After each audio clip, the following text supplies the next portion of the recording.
Bro, what is up with all these Is it freaking just alerts, yo? me, or did Shippuden seem a little rushed to anybody else? Everyone knows this up, man. I don't even gotta. It seemed kind of rushed to me, just me. I don't know if it seemed a little rushed to you. Comment down below. I know this jump by heart, bro. But I'm not gonna sing the whole thing. That'd be kind of tiring. See, visually, these openings are great. I'm speaking too fast. I'm singing too fast. I'm sad. And the scenes and the colors that they're using, the tones. I'm way ahead of beat and everything, you know what I'm saying? But this 10, like, I'm not really feeling this. you know why it's a 10. Like, don't even look at me like I'm crazy. That is so, yeah. It's not all bad, but it's okay.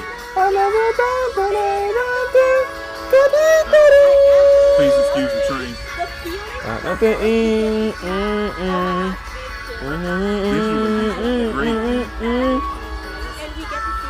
And I'm talking about a lot of other anime. Yeah, man, this opening's lit, bro. Characters and stuff. Song's amazing. That's a bunch of characters too, man. It's an instant anime classic, man. Like, it's hard to, I have a favorite, but it's very hard to pick a favorite. I know Sora. I know Sora. It's very likable.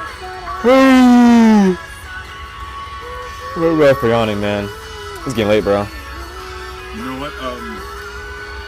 Somebody commented and told me, about the opening.